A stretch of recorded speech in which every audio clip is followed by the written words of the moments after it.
Oh, hi. I didn't notice you there. Hold on. I'm gonna do one of those, like, cringy YouTube intros. You know those, like, shitty YouTubers that have these, like, hairstyles and their editing styles are only for those Gen Z with severe ADHD that has, like, 50 different color flashing and transitions to the point and have, like, annoying voices and shit that, like, has, like, high-pitched? Yeah, that's what I'm gonna be doing, so be prepared. Do I care? No. Hello, guys! And today, guess what I did? What the fuck is it doing now? I officially combined Greece and Turkey as a singular country at 3 AM, gone wild, and an evil version of Tom and Jerry calls me. This is retarded. Why am I doing this? Why am I doing this? I'm not even 20 yet, and I'm doing this. Am I retarded? But regardless, no need to thank me. I had to combine these two countries together. But give it about a month, and the whole country will be completely abandoned and extinct because due to the amount of bloodshed, because Turkey and Greece love each other. Let's put it that way, essentially. But regardless, good day, people. Today I will be ranking the accessories. I'm not going to be wasting any more time, so let's just jump straight into it. The way I will be ranking these accessories are in between 4 categories. The cost of the accessory, meaning that 1 being very expensive, and 5 being the least expensive. Excuse me. The effectiveness of the accessory, number 1 being very situational, and 5 being very effective. The usage rate of the accessory, meaning at 1 it is going to be rarely used, and at 5 it is going to be constantly used or very commonly used. Finally, the upgrade importance, meaning at 1 rating, it basically just means that I'll only upgrade this when it is the last thing to upgrade, but other than that, just completely avoid this. And at level 5, or at ranking 5, this just basically means that it's very important to upgrade, or it's something that you must upgrade if you want to sort of survive longer into the city of Old Villador. But keep in mind, before I go and talk about the accessories, I am mainly only going to be talking about the main default ones that you can find randomly through the map, or you can get from craftmasters, or the ones you can craft. I'm not going to be mentioning any sort of event accessories, as well as from the bundles. This is my rule, so shut up. Let's start from the DIY grenade. The grenade itself is self-explanatory. You throw it and things go kaboom. But there is a tiny bit of twist to it when it is fully upgraded. Each time the grenade explodes, it causes a small chunks of grenade to be spread out, dealing damage, but at a cost of dealing literally almost to no damage. But the thing is, it causes the enemies to be knocked out on the ground. The grenade itself, it does a really good amount of damage, but it is mainly perfectly to be used against whole hordes of enemies, because against human enemies, they will try to run away from it. But they will get caught to it because the explosion radius is really big. But even if it's the tip of the explosion radius, any enemy caught within that radius will always be knocked over or get stunned, allowing you to dish out the damage against them easily. But be careful though, the explosion radius is, like I said, is very big, and if you get caught to it, you will take a lot of damage and be knocked on the ground for a short period. The cost of the grenade is not really bad whatsoever, but it does require batteries to craft at least once. As for some of you that don't know, batteries are the rarest craft materials to find in the game, and it does take some time to really be finding them. But again, the crafting requirements is not really too bad, and each time you craft one you get 3, so I'll give it a 3 out of 5. The usage rate is somewhat complicated. Against the infected, it is almost perfect because they're not really going to be running away that quick because they're too fucking brain dead to even realize what is going on. But against human enemies, it is somewhat weaker because they will try to run away if they see you toss a grenade literally right in front of them. But if you're able to throw it at them by surprise, then they will get completely cocked over. But again, because the explosion is really big, it will sometimes catch them off guard, essentially, even if they try to run away. But this is a better weapon to be used against the infected due to their lower health than the human enemies.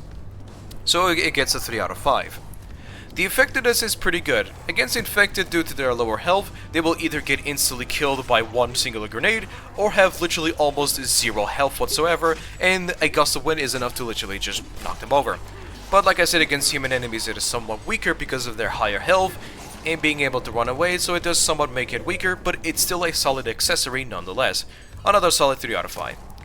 The upgrade importance depends on the user. If you're someone that loves to use explosives or wants to make a whole hordes of infected vanish, then yes, it is effective. But if you're someone like me that likes to fight head-on and you're not really that much of a fan of explosives, then yeah, you can just pretty much ignore it. But regardless, it is an effective accessory, but yeah, there's other accessories that can get the job done. So it sits at a 2 out of 5. The Shurikens are an alternative accessory to the throwing knife. The difference between the two is the fact that the Shurikens are able to shoot out multiple Shurikens at the cost of one singular Shuriken. I know the logic does not make any sense, but this is Dying Light 2 we're talking about. Nothing makes sense in this game, so shut up. The required materials to craft the Shurikens is pretty cheap. Scrap, resin, as well as blades are very easy to find in an old Villador, and plus it gives you 5 of them each time you craft one, so it gets a perfect 5 out of 5.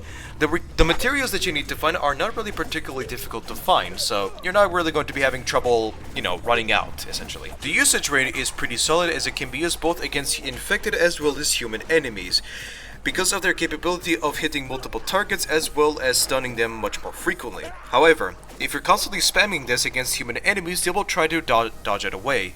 But regardless, it is still an effective weapon that is really good, as it can be used both against human enemies as well as infected. It gets a solid 4 out of 5. The effectiveness is amazing. Because it is able to shoot out multiple Shurikens at a singular throw, it allows you to be able to completely stun virals, biters, spitters, and even human enemies much more easily. But you can also angle yourself properly to make it where all of the Shurikens are able to hit a singular target, dealing massive amounts of damage. But the lower damage does somewhat make you weaker if you're trying to hit like multiple targets with a singular throw, but the staggering effect that it always has and the fact that it can hit multiple targets makes the damage completely forgettable, so it gets a 4 out of 5. The upgrade importance is a bit of a mixed bag. Because the throwing knife exists, it does somewhat make the Shurikens be slightly forgettable, but if you want to take on multiple enemies at once much more comfortably and often stun them frequently, then the Shurikens are the perfect bet for you. Because there are other accessories that somewhat do the job better, but again, because it's cheap, it gets a 3 out of 5. The Rending Knife is by far one of the most useless pieces of throwing knives to ever exist. Sure, the required materials to craft it is very good, but why would you need craft this when the Shurikens and throwing knife exist? Again, of course it's cheap, so I'll give it a 5 out of 5. The effectiveness is completely useless. Even at max level, the damage that it deals from the bleeding effect is terribly bad, because the bleeding effect does not cause the enemies to stun or does not hold them like the freeze, fire, toxins, and etc. It's literally just a damage over time effect, and the damage over time effect that it has is barely enough. It's a terrible 1 out of 5. The usage rate can also be the same thing because, like I said, throwing knives and shurikens and other alternatives exist. 1 out of 5. And do not even bother upgrading this, please. You might as well wipe your ass with those infected trophies. Because this one also gets a 1 out of 5. The exploding knife are by far one of the most unique and fun throwing knives in the game. The difference between the exploding knife and the grenade is the fact that the knife is almost a direct combat focused weapon, meanwhile the grenade is a more distant damage dealer type. Even if you get caught in the explosion radius, it does barely any damage to you, which is quite surprising, but you know, I'm not going to question it. The effectiveness of the exploding knife is very good, as it allows you to deal a lot of damage to multiple enemies if you strategize well and know when to perfectly throw it. It is effective both against human enemies as well as infected enemies. But be careful, if you spam it to human enemies, they will try to dodge it. But if you're able to stun them and hit them with the throwing knife, you're able to hit multiple targets without any sort of problems whatsoever. But regardless, it's an effective tool that allows you to dish out a lot of damage without having to worry about, you know, accidentally killing yourself. The cost effectiveness is pretty solid, but again, since it requires batteries, it does somewhat make it a little bit more situational, but the good thing is you get 5 of them each time you craft a singular knife. So it gets a overall 3 out of 5. The usage rate is pretty good. Like I said, it can be used both against infected and human enemies, and if you spam it on a whole hordes of infected, expect the whole room to be covered in blood and literally just be body parts, essentially. That's pretty much it. Nevertheless, it's a pretty good solid weapon and you will use it in almost every situation if you plan to, like, you know, use it. The upgrade importance is alright. It is a better alternative to the grenades in my opinion due to their much more aggressive nature, essentially. It's sort of emphasis on you playing much more aggressively. But again, there are other accessories that do the job slightly better, but there's nothing wrong with it quickly, because it's a pretty solid accessory and will help you out a lot. So it gets a 4 out of 5. Oh boy, the UV bar. The UV bar is probably one of the best pieces of equipment when it comes to nighttime, and I don't really need to say much.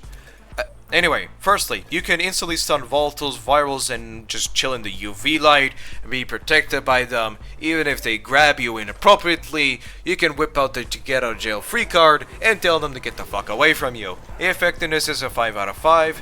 The usage rate is a 5 out of 5 because you stun infected. You literally tell them to fuck off. That's literally it. And the materials that it requires is, although slightly expensive than usual, but it's not really that much big of a deal. But hey, you get 3 of them each time you craft one, so it gets a 3 out of 5, or 4 out of 5, pardon. The upgrade importance is not really particularly important at all. Even at level 1, the UV bar is able to really significantly help you throughout the night, and it still allows you to instantly stun lock volatiles, biters, virals, and whatnot. But like upgrading it just simply makes it last much more longer, and it also makes it where the radius of the UV light is significantly bigger. But the purpose of the UV bar is to sort of like help you for a split second and allow you to instantly escape. So the upgrade importance gets a 3 out of 5. The remote C4 is in my opinion a better alternative to the grenades. The effectiveness is a 5 out of 5 because of 3 reasons. Number 1 being it's a higher damage than the grenades, plus being able to stick to multiple enemies or a single enemy, as well as surface, and as well as being able to blow it up on your command. Because you're able to stick it to enemies, you can somewhat wait for other enemies to sort of group up together, take a goon, demolisher, or a two-handed renegade, and etc. Make them pile up together, and let them, well, essentially become birds for a split second. But the throwing distance is very low, but that doesn't really matter because the focus of the C4 is just basically get up to the enemy, toss it, and just run the fuck away and blow them up. The usage rate is pretty good because it's a perfect tool to literally remove a whole hordes of infected, and even volatiles. That's how good it is. Because it doesn't matter if it's a goon, volatile, or demolish or whatever. If you toss like a couple of these on them, they will literally just disintegrate into ashes. Literally, 4 out of 5. The cost rate is much more cheaper than the grenade because it does not require batteries whatsoever, but the materials that it needs can be found much more easier, and plus you get 3 of them with a singular craft. The upgrade importance is again dependent on the person. If you like things go boom, then upgrade, but you don't like things go boom, then no upgrade. C4 good for bombing big number people and making people extinct. Basic monkey explanation. 3-5. That was retarded, but you know. The mine is a weird one of the accessory family. It is an explosive device that instantly explodes whenever an enemy steps on it. However, the enemies literally have to be right dead on the center in order to have it explode, because even if they are slightly to the left or even to the right, it's not gonna blow up. They literally have to be right dead on the center of it, which can somewhat make it a little bit annoying. But the effectiveness mainly comes against infected because they move in a straight line. While it can be used well against human enemies, but keep in mind that they will try to walk around it. And the enemies tend to really like expand, try to like surround you essentially. So it's not really effective. But the nice thing is, at least you can shoot the mines with a bow or a gun to instantly explode it. The usage rate is significantly lower than the most of the explosion weapons, because it is better to be used against like bigger enemies like goons and demolishers because they run in a straight line and because of their much more bigger foot. And the reason it is weak is because, like I said, human enemies are able to walk past it, and another thing, like I said earlier, is the fact that they have to literally be right dead center of it. So you have to sort of position yourself right and hope that they literally just walk on it. The cost is significantly cheaper, which does make it better, but again, the remote C4 and other explosion devices exist, so why craft this? But again, it's cheap, so 4 out of 5, and do not upgrade this whatsoever, please, for the love of God, 1 out of 5. The electric mine is legit the same thing as a mine, but has an electrical effect. The effectiveness is far better because the electricity effect instantly applies to the closest target and actually does a lot of damage. The usage rate is the same as a mine, 3 out of 5. The cost of it makes it lower because it requires a battery, 3 out of 5. The upgrade importance is forgettable, so 1 out of 5, do not even bother using it. The throwing knife is by far one of the best pieces of utility in Dying Light 2 history because of its variety of uses. Firstly, it can be used to instantly escape from Bite's grasp, instantly killing them. Secondly, it can be used on billboards to slow your fall down whenever you want to land safely. Thirdly, it can be used on skills like stab and stab follow-up. Plus, the knife itself against enemies is pretty good, dealing a really good amount of damage and stunning very easily. The effectiveness is no doubt at 5 out of 5. The usage rate is going to be a 5 out of 5 because of the things I mentioned previously. And if you're not paying attention to what the fuck I was saying, please jump out the window. The cost of it is laughably cheap. Rags and scraps are everywhere in this game, so you won't really have any problem whatsoever finding these, so it's a 5 out of 5. The upgrade importance is dependent, and it may be shocking, but I have a very good reason why. The instant biter escape, the billboard descending, and the stab and stab follow-up skills will always perform well regardless if it's a level 1 knife or a max level knife. And when the stab and stab follow-up is used, even if it's a level 1 knife, it will instantly kill the enemies regardless of how high level of you are. But again, it's a 100% must upgrade as soon as possible because it's so damn good. So it gets a 5 out of 5. The Boomstick is by far one of my most favorite and most unique accessory in the game. It's literally just a gun before the firearms literally came out. But when it comes to effectiveness, it is a pretty solid weapon. This tiny little gun allows you to deal solid amounts of damage, as well as being able to instantly knock over enemies without any problem whatsoever. It even stuns volatiles. Imagine that shit. This weapon is more of a utility rather than a weapon. It is more focused on stunning enemies, because of its capability of literally just pushing the enemies back and knocking them on the ground. The usage rate is a little bit lower because the only downside of the Boomstick is its limited ammo and the fact that you can't really stack them.